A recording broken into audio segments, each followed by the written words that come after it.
जी अस्सलाम वालेकुम। मैं हूं एहतशाम रशीद फ्राम गुजरात यूनिवर्सिटी। आज हम सीरीज शुरू करने लगे हैं ऑब्जेक्ट ओरिएंटेड प्रोग्रामिंग। प्रोग्रामिंग के स्टूडेंट्स को जो ज़्यादा मसाइल आते हैं, प्रोग्रामिंग उनमें सरफहरिस्त है। प्रोग्रामिंग के हवाले से चूंकि यूट्यूब पे ऑनलाइन रिसोर्सेज भी इतने नहीं मिलते और स्टूडेंट बुक रीडिंग को इतना प्रेफर भी नहीं करते, तो वो कोशिश करते हैं कि यूट्यूब पे या वीडियो को लेक्चर ऐसे मिल जाएं जिससे वो आसानी से और जल्दी से किसी कॉन्सेप्ट को समझ सकें। तो स्टूडेंट्स की आसानी को मद्देनजर रखते हुए मैं ये ऑब्जेक्ट ओरिएंटेड प्रोग्रामिंग की सीरीज शुरू करने लगा हूं। जैसा कि नाम से जाहिर है, ये सब्जेक्ट प्रोग्रामिंग के हवाले से बहुत इंपॉर्टेंट है। प्रोग्रामिंग फंडामेंटल से जब आप प्रोग्रामिंग की बेसिक सीखते हैं, उसके बाद प्रोफेशनल प्रोग्रामिंग की तरफ आपने जाना है, तो आपको ऑब्जेक्ट ओरिएंटेड प्रोग्रामिंग पे मुकम्मल ग्रिप होनी चाहिए। तो अभी हम स्टार्ट करते हैं ऑब्जेक्ट ओरिएंटेड प्रोग्रामिंग। शुरू में थोड़ा सा स्ट्रक्चर प्रोग्रामिंग को डिस्कस करेंगे, उसमें क्या प्रॉब्लम थी जिसकी वजह से हमें ऑब्जेक्ट ओरिएंटेड प्रोग्रामिंग की तरफ जाना पड़ा, और उसके बाद हम डिस्कस करेंगे ऑब्जेक्ट ओरिएंटेड प्रोग्रामिंग स्टार्टिंग से लेके एंड तक। तो मेरे साथ रहिएगा इस पूरे जर्नी में, ताकि हम इस कोर्स का जो बेस्ट मकसद है वो हासिल कर सकें। शुक्रिया जी। स्टार्ट करते हैं ऑब्जेक्ट ओरिएंटेड प्रोग्रामिंग। तो सबसे पहले हम डिस्कस करते हैं स्ट्रक्चर प्रोग्रामिंग को। स्ट्रक्चर प्रोग्रामिंग को मॉड्यूलर प्रोग्रामिंग भी कहा जाता है। इसमें हम प्रोग्राम बना सकते हैं रीयूजेबल कंपोनेंट से, जिन्हें मोस्टली हम फंक्शंस कहते हैं। अगर हमारा प्रोग्राम बहुत छोटा है तो फिर तो हम simple statements, step by step statement लिख के उनको सॉल्व कर सकते हैं। अगर कोई इसमें ऐसे कंपोनेंट है जो हमें बार बार यूज करने चाहिए या बार बार यूज करने की जरूरत पड़ती है, उसके लिए हमारे पास फंक्शंस अवेलेबल है। फंक्शंस की डेफिनेशन क्या है? Simple, it is a block of code, named block of code to perform a specific task. तो फंक्शन हम बना लेते हैं, किसी टास्क को बार बार अगर हमने एग्जीक्यूट करना है, उस फंक्शन को हम कॉल कर लेंगे 8-10 दफा, तो हमें कोड रीयूजेबिलिटी उसमें हम अचीव कर सकते हैं। और इसमें दो कॉन्सेप्ट है स्ट्रक्चर प्रोग्रामिंग में, फंक्शंस और मॉड्यूल्स। मॉड्यूल्स आप कह लें कलेक्शन ऑफ फंक्शंस। हम रिलेटेड फंक्शंस को एक मॉड्यूल में या एक फाइल में इकट्ठा कर सकते हैं। जिस तरह अगर मैथमेटिक्स की कोई फंक्शन है तो उसके लिए math.h हेडर फाइल हम बना सकते हैं, या कोई भी लाइब्रेरी फाइल बना सकते हैं जिसमें मैथमेटिक्स फंक्शन हम इकट्ठे कर सकते हैं। इसी तरह स्ट्रिंग फंक्शंस के लिए हम अलग लाइब्रेरी बना सकते हैं। इसी तरह अगर हमारे पास कोई कस्टम, हमने अपनी कोई प्रोग्राम बनाया है, उसके हवाले से हम अपने कस्टम फंक्शन उस फाइल में बना सकते हैं। और शुरू की जो लैंग्वेजेस थी, सी, पास्कल, फोर्ट्रन वगैरह, ये मॉड्यूलर प्रोग्रामिंग लैंग्वेजेस थी, या जिसे आप स्ट्रक्चर प्रोग्रामिंग लैंग्वेजेस कहते हैं। स्ट्रक्चर प्रोग्रामिंग टेक्निक में हमें दो मेन प्रॉब्लम्स आती थी। फर्स्ट है जी अनरिस्ट्रिक्टेड एक्सेस, और सेकंड है लार्ज कनेक्शंस। इनको अनरिस्ट्रिक्टेड एक्सेस से क्या मुराद है? इस डायग्राम को देखिए। इसमें हमारे पास, आपको पता है, एक प्रोग्राम जब हम बनाते हैं उसमें हम लोकल वेरिएबल भी बना सकते हैं और ग्लोबल वेरिएबल भी बना सकते हैं। ग्लोबल वेरिएबल एक ऐसा वेरिएबल होता है जिसको आप पूरे प्रोग्राम में कहीं से भी एक्सेस कर सकते हैं। अगर हमारे प्रोग्राम में 2 या 4 फंक्शंस हैं, तो सारे फंक्शंस उस ग्लोबल वेरिएबल को एक्सेस कर सकते हैं विदाउट एनी कंडीशन। अब इसकी वजह से प्रॉब्लम क्या होती थी कि अगर हमने ग्लोबल वेरिएबल की वैल्यू प्रिंट करवाना चाह रहे हैं या उसको डिस्प्ले करवाते हैं, तो हमारा एक्सपेक्टेड जो रिजल्ट है वो नहीं आता। अब हमें यह नहीं पता लगता कि इस ग्लोबल वेरिएबल को किस फंक्शन में चेंज कर दिया गया है, क्योंकि तमाम फंक्शंस की एक्सेस उसके साथ है। अगर तो ये हमारा प्रोग्राम बहुत छोटा है, वहां पे तो इस चीज को हम मैनेज कर सकते हैं, लेकिन जब हमारा प्रोग्राम लार्ज हो जाएगा, हम प्रोफेशनल प्रोग्रामिंग की तरफ जाएंगे। फॉर एग्जांपल, अगर हम कोई ऐसा प्रोग्राम बना रहे हैं नादरा टाइप का, जिसमें पूरे पाकिस्तान के लोगों का डेटा हमने स्टोर करना है, और वो हम अगर स्ट्रक्चर्ड प्रोग्रामिंग टेक्निक से बनाएंगे, तो यहाँ पे जाके तो ये सिस्टम फेल हो जाएगा। अनरिस्ट्रिक्टेड एक्सेस की वजह से हमें प्रोग्राम को मेंटेन करने में और उसको अंडरस्टैंड करने में, डिबग करने में प्रॉब्लम्स आएंगी। और दूसरी उसमें प्रॉब्लम आती है लार्ज कनेक्शंस की। हमारा जो ही प्रोग्राम ग्रो करता जाएगा, उसमें ग्लोबल वेरिएबल्स भी ग्रो करेंगे और उसमें फंक्शंस भी ग्रो करेंगे।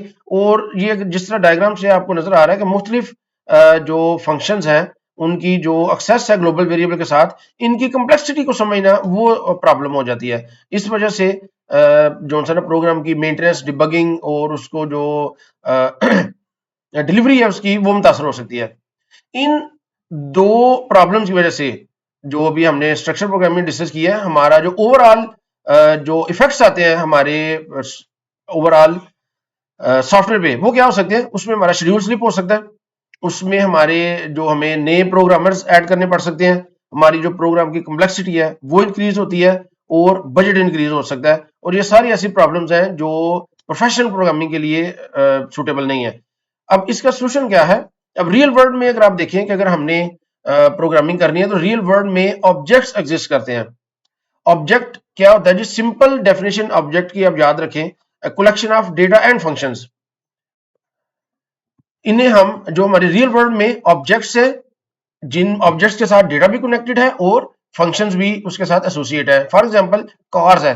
अब कार के साथ उसका जो डेटा है वो क्या है जी? कलर है, उसका मेक है, प्राइस है, मॉडल है, और उसके जो फंक्शंस है वो क्या है? आप ब्रेक अप्लाई कर सकते हैं, रेस अप्लाई कर सकते हैं, इग्निशन स्टार्ट कर सकते हैं, जो विंडोज है उनको स्लाइड अप डाउन कर सकते हैं। तो इस तरह के मुख्तलिफ फंक्शन आप परफॉर्म कर सकते हैं। अगर स्टूडेंट की हम बात करें तो स्टूडेंट के साथ जो डेटा उसके साथ इन्वॉल्व है वो है नेम, CNIC, एज। और अगर उसके जो फंक्शंस की हम बात करें तो स्टूडेंट्स रीड कर सकते हैं, राइट कर सकते हैं, ईट कर सकते हैं, रनिंग है उनकी, मुख्तलिफ इसके उनके फंक्शंस हैं। तो हमारी रियल लाइफ में ऑब्जेक्ट्स एग्जिस्ट करते हैं, जबकि स्ट्रक्चर प्रोग्रामिंग ऑब्जेक्ट्स को हैंडल नहीं कर सकती थी। इस प्रॉब्लम से बचने के लिए साइंटिस्ट ने जो नई लैंग्वेजेस बनाई, जिन्हें हम ऑब्जेक्ट ओरिएंटेड प्रोग्रामिंग कहते हैं। तो ऑब्जेक्ट ओरिएंटेड अप्रोच जो है उसमें हम क्या करते हैं? हम डेटा और फंक्शंस को एक सिंगल यूनिट में एनकैप्सुलेट कर देते हैं, इकट्ठा कर देते हैं। उस सिंगल यूनिट को हम कहते हैं ऑब्जेक्ट। अब ऑब्जेक्ट के अंदर हमें ये पता लग गया कि कुछ डेटा होगा और कुछ उसके फंक्शन होंगे। जो डेटा है वो हमेशा प्राइवेट होगा, उसको उस बाउंड्री के बाहर एक्सेस नहीं किया जा सकेगा। उसको बाउंड्री से बाहर एक्सेस करने के लिए हमें फंक्शंस बनाने पड़ेंगे। ये मेन कॉन्सेप्ट है डेटा हाइडिंग और एनकैप्सुलेशन ऑब्जेक्ट ओरिएंटेड प्रोग्रामिंग के। अब ये इस डायग्राम के जरिए आपको समझ आएगी कि अगर एक ऑब्जेक्ट है, अब उसके रिलेटेड जो उसका डेटा है वो इस ऑब्जेक्ट के अंदर है और उसके साथ उसके फंक्शंस अवेलेबल है। इन फंक्शंस के जरिए हम इस डेटा को एक्सेस करेंगे, हम डायरेक्टली इस डेटा को एक्सेस नहीं करेंगे। तो एक प्रोग्राम में आप एक से ज्यादा ऑब्जेक्ट्स भी बना सकते हैं। ऑब्जेक्ट ओरिएंटेड प्रोग्रामिंग की कुछ कैरेक्टरिस्टिक्स है, इनको जरा डिस्कस कर लेते हैं। Object object represents real world entities. और क्लास क्या है? Class defines structure and behaviour of object. इसको रियल लाइफ में समझने के लिए, फॉर एग्जांपल अगर हमने एक केक बनाना है, केक के लिए हमारे पास एक बर्तन होता है। उस बर्तन में हम सारा मटेरियल रखेंगे और उसको ओवन में रख के तो हम केक बना लेंगे। अगर दूसरा हमने केक बनाना है तो हम दोबारा उसमें मटेरियल भरेंगे और दोबारा केक बना लेंगे, तीसरी चौथी दफा अनलिमिटेड टाइम्स हम इसमें केक बना सकते हैं। तो वो जो एक बर्तन है वो सर्व करता है एज ए क्लास, और जो केक है वो ऑब्जेक्ट्स हैं। तो आप एक दफा जब क्लास बना लेंगे तो आप उसके मल्टीपल ऑब्जेक्ट्स बना सकते हैं। जितनी आपको जरूरत है उतने ऑब्जेक्ट्स हम बना सकते हैं। ऊप की एक कैरेक्टरिस्टिक्स है इनहेरिटेंस। इनहेरिटेंस से मुराद है कि एक पेरेंट क्लास होगी, एक चाइल्ड क्लास होगी, और पेरेंट क्लास की कुछ प्रॉपर्टीज हम चाइल्ड क्लास में यूज कर सकते हैं। इसको कैसे हम यूज करेंगे ये हम फ्यूचर में देखेंगे। इसका एक और जो मेन फीचर है वो है रीयूजेबिलिटी। एक दफा अगर हम क्लास बना लेंगे, उसको हम क्रिएट और डिबग कर लेंगे, तो फिर हम उसको डिस्ट्रीब्यूट कर सकते हैं दूसरे प्रोग्राम्स को भी, और फ्यूचर में जितनी दफा मर्जी यूज कर सकते हैं। इसके अलावा हम ऑब्जेक्ट ओरिएंटेड प्रोग्रामिंग के जरिए नई डेटा टाइप्स बना सकते हैं। वो कैसे बनाएंगे वो भी अभी नेक्स्ट लेक्चर में इंशाल्लाह हम देखेंगे। इसके अलावा एक और इसका जो मेन फीचर है वो है ऑपरेटर ओवरलोडिंग, जिसको हम पॉलीमॉर्फिज्म के जरिए अचीव करते हैं। एक ऑपरेटर के जो मल्टीपल उसके एस्पेक्ट्स हैं बिल्ट इन डेटा टाइप्स के अलावा यूजर डिफाइंड डेटा टाइप्स पे, उनको हम डिस्कस करेंगे पॉलीमॉर्फिज्म के अंडर। तो ये एक स्टार्ट हम करेंगे स्ट्रक्चर से। ऑब्जेक्ट ओरिएंटेड प्रोग्रामिंग में सबसे पहले हम स्ट्रक्चर को जल्दी से डिस्कस कर लेते हैं। स्ट्रक्चर बेसिकली क्या है जी? Collection of simple variables. आप डिफरेंट टाइप के वेरिएबल्स को अगर एक कलेक्ट कर लें तो उसे हम स्ट्रक्चर कहेंगे। ये एक एग्जांपल आपके सामने नजर आ रही है। इसमें स्ट्रक्चर को बनाने का तरीका ये है कि स्ट्रक्ट हमने रिजर्व्ड है इसी तरह लिखना है, उसके बाद स्ट्रक्चर का नाम लिखना है हमने। ये यूजर डिफाइंड नेम है, इसके सेम वही रूल है जो आप वेरिएबल बनाने के रूल आपको पता है। इसके बाद ब्रैकेट स्टार्ट करके आपने इसके अंदर आपने वेरिएबल्स जो है वो बनाने हैं। इसमें आप इंटीजर टाइप के भी बना सकते हैं, फ्लोट टाइप के भी आप बना सकते हैं। तो ये एक सिंपल सा स्ट्रक्चर हमने बनाया है पार्ट के नाम से, जिसके अंदर मॉडल नंबर, पार्ट नंबर और कास्ट, ये तीन हमने वेरिएबल्स रखे हैं। इसके साथ हमें ये आइडिया होना चाहिए कि डिक्लेरेशन और डेफिनेशन में क्या डिफरेंस है। अब ये ध्यान में रखें, declaration specifying data type and variable name is called declaration. वो definition क्या है? When a variable assign a memory, that is called definition. तो declaration और definition ये दो डिफरेंट चीजें हैं. इनको हम अभी एक एग्जांपल के जरिए अंडरस्टैंड करते हैं. सिंपल अल्फाज में आपने याद रखना है कि सिर्फ वेरिएबल का नाम और उसका जो डेटा टाइप है वो स्पेसिफाई करना डिक्लेरेशन कहलाता है, और जब उस वेरिएबल को मेमोरी एलोकेट होती है उस प्रोसेस को हम कहते हैं डेफिनेशन. ये एक स्ट्रक्चर हमने बनाया है. अगर आप थोड़ा सा गौर करें, स्ट्रक्चर पार्ट, इसके हमने 3 मेंबर्स बनाए हैं. ये है डिक्लेरेशन. इस डिक्लेरेशन से इसको कोई मेमोरी एलोकेट नहीं होगी. मेन के अंदर जब हम जाके इसका ऑब्जेक्ट बनाएंगे तो इसको मेमोरी एलोकेट होगी. इसे कहते हैं डेफिनेशन. अब अगर हमने किसी स्ट्रक्चर के किसी मेंबर को वैल्यू साइन करनी है, अब हम डायरेक्टली उसको वैल्यू साइन नहीं कर सकते. हम पहले उसका एक ऑब्जेक्ट बनाएंगे और डॉट लगा के उसके मेंबर का नाम लिखेंगे और फिर उसको वैल्यू साइन कर सकते हैं. तो ये एक सैंपल प्रोग्राम है. अभी हम कंप्यूटर की स्क्रीन पे जाके इसको एग्जीक्यूट करते हैं तो हमें इसका एग्जैक्ट आइडिया हो जाएगा कि हम इसको कैसे हैंडल कर सकते हैं. हम एक स्ट्रक्चर को इनिशियलाइज कर सकते हैं, वैल्यू असाइन भी कर सकते हैं असाइनमेंट ऑपरेटर के जरिए. जिस तरह आपने ये देखा है, part1 dot model number is equal to 6244, ये असाइनमेंट है. आप तीनों मेंबर्स को अलग-अलग वैल्यू साइन कर सकते हैं. और इधर अगर आप ये देखें कि part1 को हमने तीनों मेंबर्स को वैल्यू साइन कर दी है एक ही लाइन के जरिए. इसे हम कहेंगे इनिशियलाइजेशन. चलिए आइए चलते हैं कंप्यूटर की स्क्रीन पे और इसको देखते हैं कि हम इसको कैसे यूज कर सकते हैं. जी ये देखिए आते हैं कंप्यूटर स्क्रीन पे. ये मैंने एक स्ट्रक्चर बनाया है पार्ट, जो आपने स्लाइड में भी देखा था. मॉडल नंबर, पार्ट नंबर और कास्ट, ये 3 इसके मेंबर हैं. ये part1 जो स्ट्रक्चर है उसका एक ऑब्जेक्ट बनाया मैंने. part1 स्ट्रक्चर का नाम था पार्ट और उसके ऑब्जेक्ट का नाम है part1. अब आपने वैल्यू असाइन करनी है तो आप डायरेक्टली मॉडल नंबर को वैल्यू असाइन नहीं कर सकते. आपने ऑब्जेक्ट का नाम यूज करना है, डॉट लगा के उसके मेंबर को वैल्यू साइन करनी है. ये चूंकि कॉस्ट फ्लोट थी इसलिए इसके साथ एफ लगाया है. आप एफ ना भी लगाए तो भी ये चलेगा. और इधर हमने सिंपल उनकी वैल्यू डिस्प्ले कर दी है. अगर इसको मैं एग्जीक्यूट करूं तो ये देखिए मॉडल नंबर, पार्ट नंबर और कॉस्ट नंबर ये आपके सामने आ गए. अगर मैं इसकी वैल्यू चेंज करता हूं तो दोबारा एग्जीक्यूट करेंगे तो इसकी वैल्यू चेंज हो जाएगी 6654. तो आप इसी तरह इनको इनपुट भी कर सकते हैं. अगर इसमें मैं थोड़ी सी चेंजेस करता हूं, मैं part1 बनाता हूं और साथ में इसके part2, ये दो इसके मैं ऑब्जेक्ट्स बना देता हूं. इधर मैं क्या करता हूं, part2 is equal to part1. अब इससे क्या होगा कि part1 के तमाम मेंबर्स की जो वैल्यू है वो part2 के तमाम मेंबर्स को असाइन हो जाएगी. इधर अगर मैं चेंजेस कर दूं part1 की जगह part2 तो इनकी वैल्यू भी वही होगी. अगर इसको मैं एग्जीक्यूट करता हूं तो ये देखें वही वैल्यू part2 की है. अगर मैं इस लाइन को पॉइंट कर देता हूं, अब इसको एग्जीक्यूट करते हैं तो अब ये देखें रैंडम वैल्यूज असाइन हो गई है. Model number 49, part number 0. इसलिए कि part2 को इधर हम शो कर रहे हैं, part2 को शो कर रहे हैं. part2 को हमने इसके मेंबर्स को वैल्यू असाइन नहीं की, इसलिए रैंडम वैल्यूज शो हो गई हैं. तो हम इसको वैल्यू असाइन कर सकते हैं किसी भी दूसरे ऑब्जेक्ट की.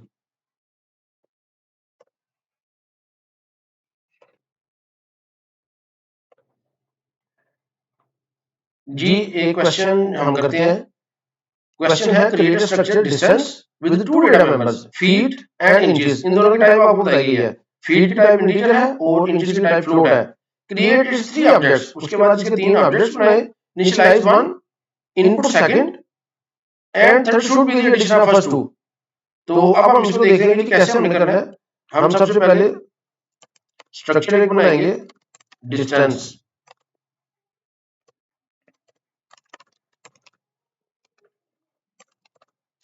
इसके अंदर 2 डेटा मेंबर्स हैं, इंटीजर फीट और फ्लोट इंचेस. अब हमने इसके 3 ऑब्जेक्ट्स बनाने हैं, डिस्टेंस d1, d2, d3. अच्छा d1 को हमने इनिशियलाइज करना था.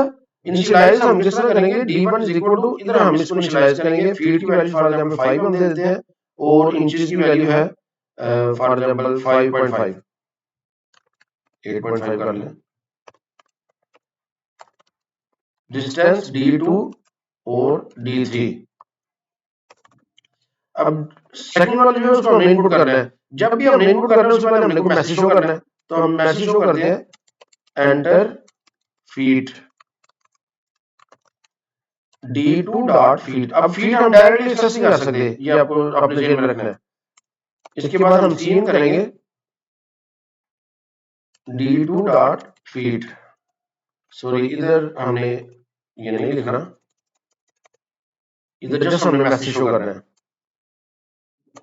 इसके बाद हम लिखेंगे सी आउट एंटर इंचेस और हम सी इन करेंगे D2 डॉट इंचेस। अब हम ये चाहते हैं कि D3 के अंदर इन दोनों का जो सम है वो आ जाए। अगर आप इस तरह कोशिश करें लिखने की D3 is equal to D1 plus D2, तो यहाँ पे एरर आ जाएगी। अगर हम इसको कंपाइल करते हैं, ये देखें यहाँ पे एरर आ गई है। अब एरर क्या है, ये जरा एरर को और से देखें, no match for operator plus operand type are distance and distance. So basically आप दो डिस्टेंस टाइप के वेरिएबल को ऐड करना चाह रहे हैं। ये जो डिस्टेंस टाइप के वेरिएबल है ये यूजर डिफाइंड वेरिएबल है, ये आपने अपनी डेटा टाइप खुद बनाई है। जबकि जो प्लस ऑपरेटर है ये बेसिक डेटा टाइप के साथ ऑपरेट करने के लिए बना है, जिसमें इंटीजर, कैरेक्टर, फ्लोट वगैरह, इसी तरह जितने भी अरिथमेटिक ऑपरेशन है और रिलेशनल ऑपरेटर है ये बेसिक डेटा टाइप्स में चलते हैं। इसके साथ ये वर्क नहीं करेंगे। तो इसके लिए हमें क्या करना पड़ेगा, हमें इस तरह लिखना पड़ेगा D3 डॉट फीड। इसके जो फीड है वो इक्वल हो जाएंगे D1 डॉट फीड प्लस हम इसको कर देंगे D2 डॉट फीड। अब ये जो D2 का जो फीड है अगर आप ये देखें तो ये इंटीजर टाइप का है, बेसिक डेटा टाइप है, लिहाजा इन दोनों को हम ऐड कर सकते हैं। इसी तरह D3 dot inches is equal to D1 dot inches और प्लस हम कर देंगे D2 डॉट इंचेस। अब हम इनको शो कर सकते हैं। इधर हम कर लेंगे C out feet is equal to, इधर हम लिख देंगे D3 डॉट फीड और सी आउट, इधर हम एंडल शो कर देते हैं C out inches is equal to D3 dot inches. अब हम इसको एग्जीक्यूट करते हैं। तो अब वो कह रहे हैं पहले फीड एंटर करें, इधर मैं फीड एंटर कर देता हूँ 4 और इंचेस में कह देता हूँ 2.5 या 2 लिख देते हैं। तो अब ये देखें फीड आ गया हमारे पास 9 और 10.5। अगर आपको याद हो तो जो D1 है उसके फीड थे 5 और उसके इंचेस थे 8.5। तो इस तरह हम स्ट्रक्चर्स के जो मेंबर्स हैं उनको ऐड कर सकते हैं। तो होप आपको चीजों की समझ आ रही होगी।